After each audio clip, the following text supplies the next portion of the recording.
Hi everyone, and welcome to another episode of Grassroots Racer. Tonight I speak to a rally endurance driver who also helps lots of people as a driver trainer. He likes historic rally cars, and to find out more about him, welcome Matt Bryson. How are you tonight, Matt? Hey, Anton, thanks for having me. I'm very well, thank you. So, how did you discover motorsport? Oh, wow. So I've been involved in motorsport since a real young fella like yourself. I was lucky enough to grow up in the country where dad had us sitting on his knee at a really young age, steering cars.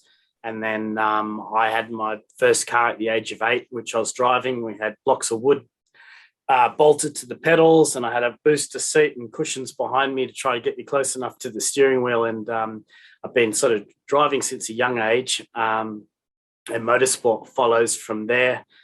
I come from a motorsport family. My dad was a very successful rally driver, and my mum was as well, driver and navigator, both of them. And for me, it was just something I've sort of been around a lot and always loved. I was never pushed into it. I've got a brother who's got no interest in motorsport at all.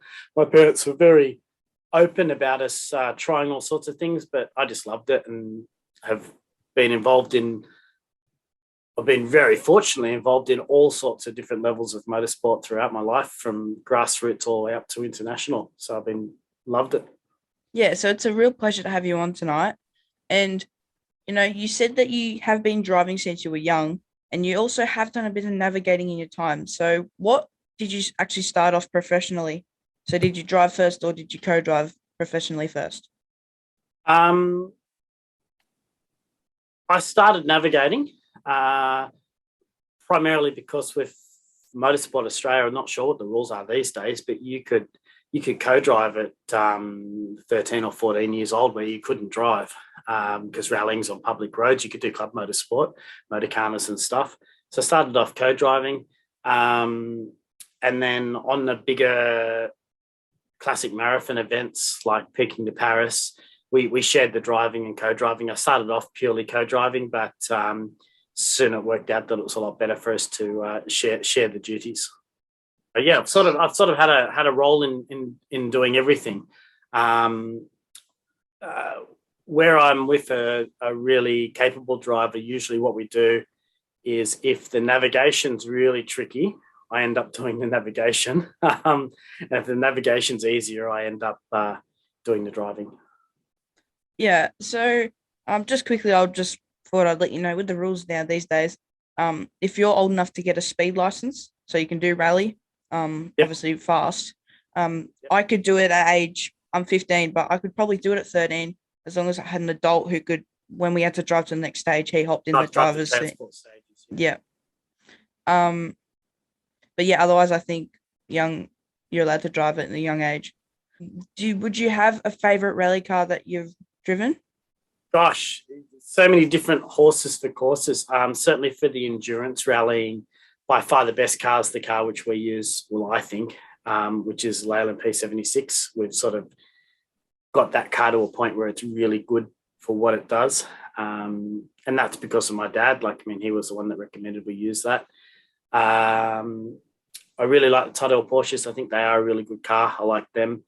A car I haven't driven, but I'd really like Lancia Stratos. I think they're a beautiful classic rally car. As for the new stuff, I used to have an Evo 6, which I did a bit of tarmac rallying in, which is a fantastic car. But nothing super new really excites me. Obviously, the World Rally cars are amazing and all that sort of stuff. Yeah. Have you got like a because you love your historic rally cars? Have you got one that you've obviously seen in action that you've always wanted to drive? Oh, Lancia Stratos. Yeah, I just think they're small and sexy. They're certainly not for endurance rallying, I don't think, but they were an ultimate forest car, and that's fantastic. Yeah. When did you start endurance racing? Okay, so I was just a normal person. I was obviously more involved. I was involved in all sorts of motorsport, but my interests were with rallying, and I was doing club rallying, and I had my Mitsubishi Lancer, and I was doing sort of state level stuff in Australia. You know, you always had the dream of being Australian rally champion and world rally champion as a young guy. And then in 2007, I got an invitation through default to do Peking to Paris with Jerry Crown.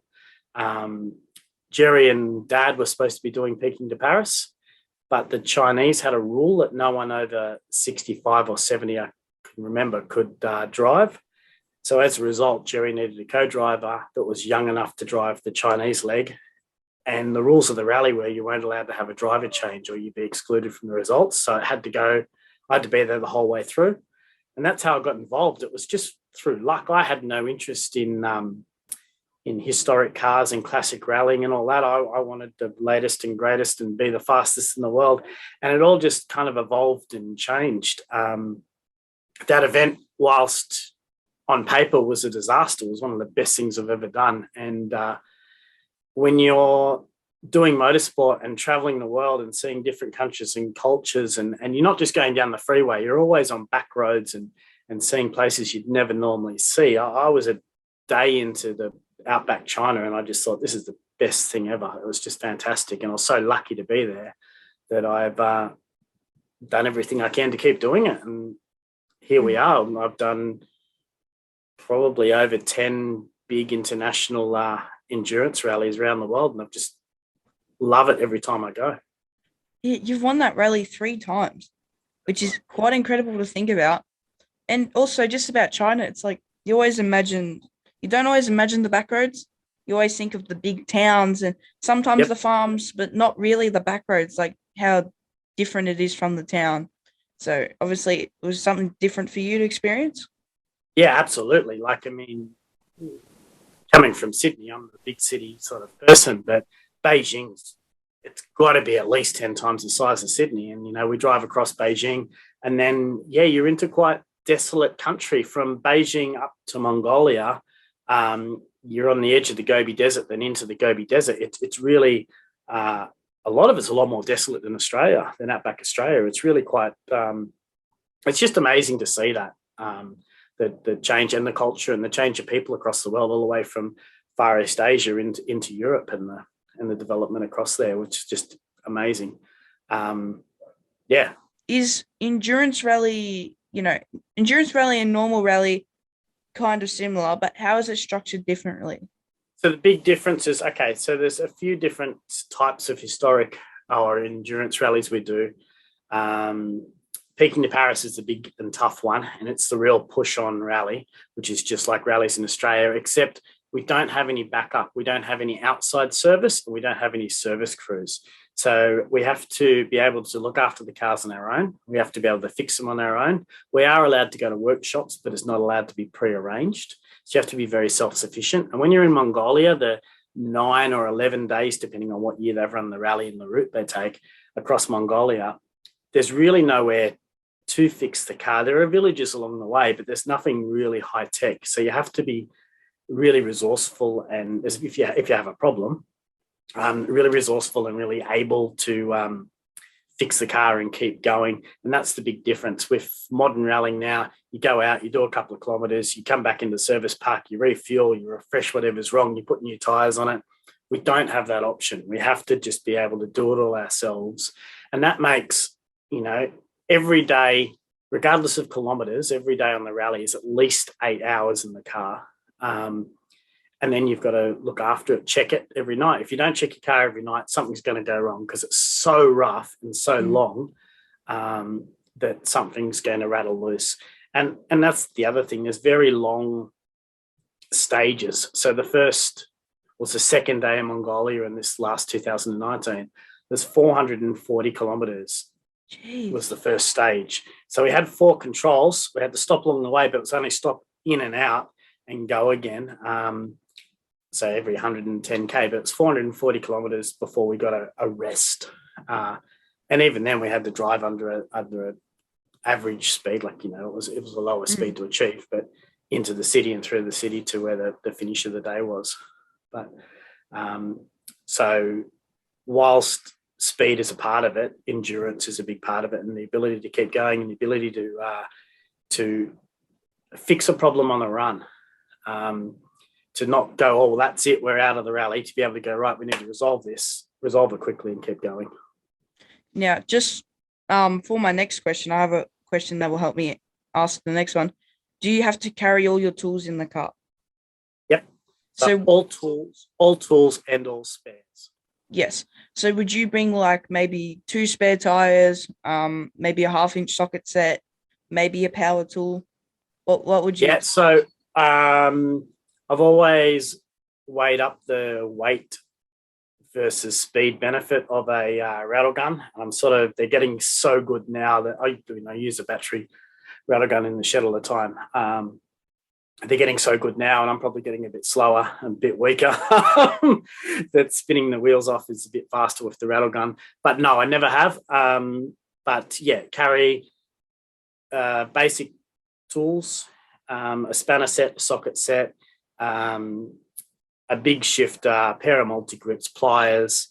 I carry a length of wire that's long enough to go from the back of the car to the front of the car and back. So I can hardwire anything I need. Anywhere on the car, I can hardwire it if we have a problem, just to get us out of it. Because if you have a problem in the middle of the day, like a fuel pump wire breaks, you can run it straight to the battery, keep going, sort it out at the end of the day. And a couple of fuses. And I just carry as little as possible while trying to be able to cover everything. A big problem is that people carry too much stuff. I've seen some brilliantly prepared cars just fall apart because they're carrying 2 tons of spares, and it just breaks the car. And then you have to use the spares. Yeah, exactly. If they weren't carrying them, they wouldn't have had to have used them, and they wouldn't have broken the car. So would you go over the car before going to the rally, say? Because I know you bring the socket set, but sometimes would you go, okay, most likely this is going to break, so we only need these sockets or these spanners? Yeah, so before the event, like now we're preparing for Peking. So to be effective and not super, super lucky, Dad always said to me, hard work makes good luck. And really that's what it is. So what we're doing right now is you go through the car, you don't have to renew everything, but you have to check everything. We know our car really well now, so we can go, right, we know with the fuel, the water pump's not going to last. We need to service that. We need to, and different suspension bushes and things, ball joints. We basically go through and renew everything in the car, life everything, because it really cops a massive punishment. It's a really tough event. You 12 to 16,000 kilometres of really rough roads and racetracks and just tough environments. Everything on the car cops a real beating. So we go through it, make sure it's fresh for the next one. Yeah, so obviously it sounds like you got to put a lot of time and effort into just focusing on that one race, which you've won 3 times. You're planning to win a 4th next year. Yep. And you are going to win it next year. But I hope so. would you go up against some pretty popular names that you've seen in WRC? Not in WRC. There's been a lot of ex-top level drivers for sure. More people in their retirement years than younger people. There's rumours we've actually got a couple of WRC drivers in the next one, but I haven't seen their name on the entry list. But certainly some top level cars, a few Tuttle Porsches, which are really popular in East African Safari, but not current crop WRC drivers. And I think the main reason for that is it's a 35-day event. And people can't fit that thing in their calendar, plus have a car ready and all that sort of stuff. It's a big, big commitment. Definitely a huge commitment. And, with the drivers, do you personally have a favourite rally driver, past or present, that you really admire? I've always liked Carlos Sainz. I think Dad had a good friendship with Andrew Cowan. Andrew gave me some tips and advice that were valuable, and I still remember his words today. My father has always been a massive fan of Carlos Sainz. When you talk to him, Carlos Sainz is at the top of his list every day. Yeah. Well, he's another driver that has been successful throughout his career, and he obviously loves it because he's still doing it now. He's still competing and still trying to win. When I was growing up, I was young and I had the Colin McRae game when it was new. Yep. And that's who I sort of grew up, but I didn't really follow rally much. Like the Hanson brothers, I like them. They're not too bad in rallycross, but yeah, I don't really follow it too well. Like obviously Sebastian Loeb and Sebastian Ogier are also very quick, but yeah, I'm not too familiar with all the rally drivers. Yeah, Matt. Well, I don't follow the World Rally Championship probably as closely as I should. And how did doing driver training come all about? Like where do you do this all? So I quit that thinking I would just do this next.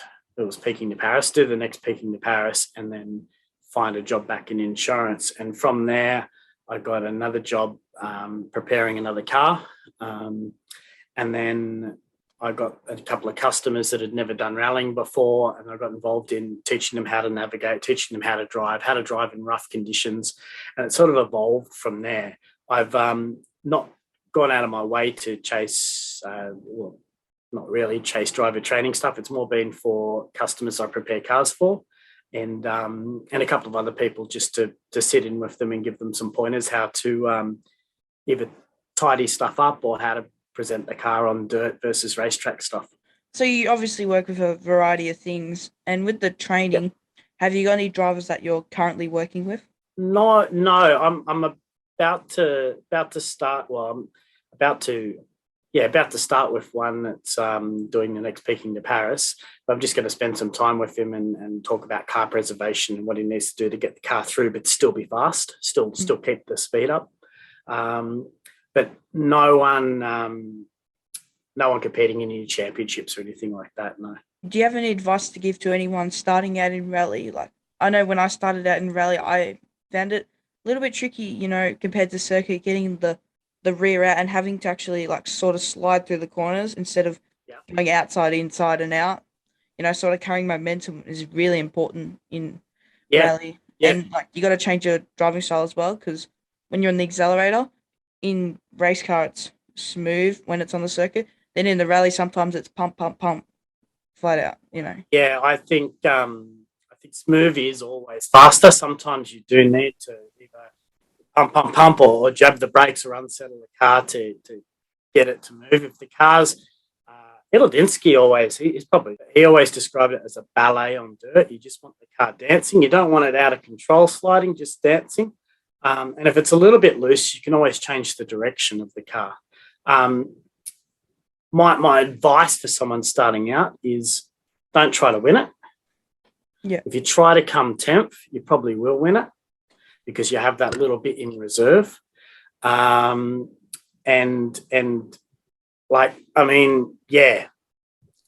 of my good mates, we call him 2.7 because that's as far as he ever made it in his first 3 rallies, because he was going to win it every time.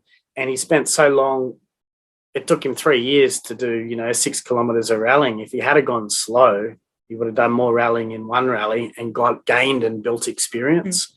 And I think that's, just take it easy and build your speed. Have a look at the stage times. I think often people go out quite aggressively and lose a lot of time out in the loose stuff rather than just getting around and building speed. That's probably, for a beginner starting out. Yeah. Yeah. Well, you're probably aware of autocross. Yep. Yeah, very similar to rally. That's sort of what I do. I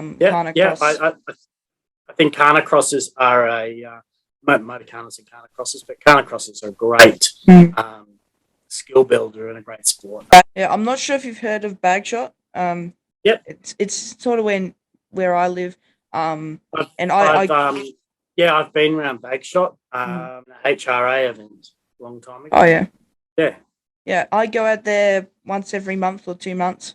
And it's taken me 1.5 years to sort of get my first win in the junior class. Like now we get a good turn up. Like there's at least 8 juniors out there all the time. Yeah, I'm only in a Hyundai Getz, so it's pretty stock. So that's all right. It's done the job, hasn't it? And I think that's the best thing about Grassroots Motorsport. Like I'm always trying to get close to the Subaru guys, but I'm always about 2 seconds off them. So yeah, luckily the track's only short and there's not many straights for them to pull away. Yeah, that's right, and that's the other thing. You can driving an underpowered car really teaches you to maintain speed and keep it up, and your racing experience. I always think that race car drivers that have a bit of rally experience are always better, and vice versa. Yeah, like sometimes keeping it sideways is good. In like the car I drive, You got to go hard into the corners so you can carry the momentum out. When it's a hairpin, that's where I struggle. Yeah. Or when it's rained the night before and it's all full of mud in the underpowered cars. Yeah. And then that some other guys come out there with their rear wheel drives and they tear it all up, so I can follow their tracks. Yeah. Try not to drown in the mud. But do you have any driving techniques that you think are the most important for rally?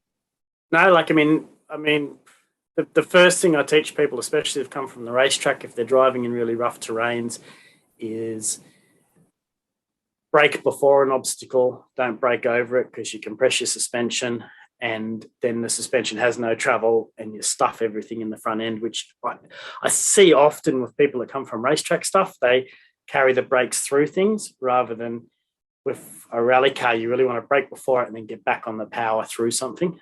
And it's always powering out of something rather than trying to brake to avoid it.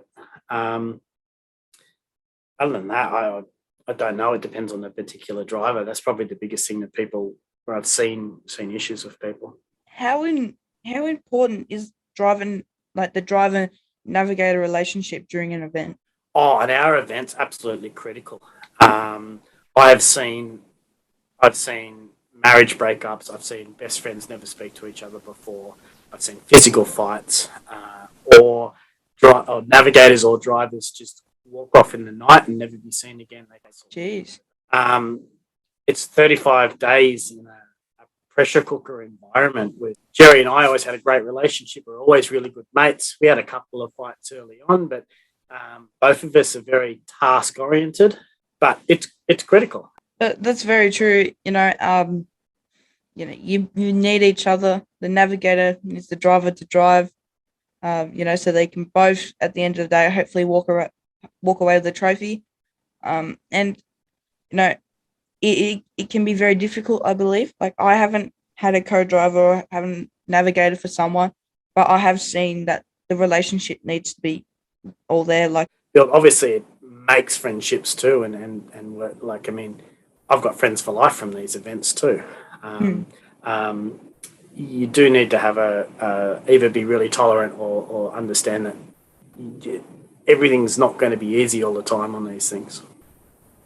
100%. And I think when we go across Mongolia, there's no roads. There's just all these little tracks, and it's a bit like Dakar. We're purely on GPS navigation. So we know we have to go that way, and we kind of have to follow the tracks to go that way, but all the tracks might go this way. So we've got to follow tracks this way, knowing we have to find one back to the right to find our way over there. Really, you get to a point where you're just taking educated guesses all the time. And well, if someone wanted to contact you and for some coaching or driver training, where could they contact you through? Yeah, probably on all social media, so just at Matt Bryson Rally. Thank you so much for speaking to me tonight, Matt. It's been great to hear about your motorsport journey and what you have done and still are doing. So to everyone out there racing this week, remember, drive fast and take chances, safely, of course. Thanks, Matt. Thanks for having me, Anton. Hold the flat. See ya. It's all good. See ya.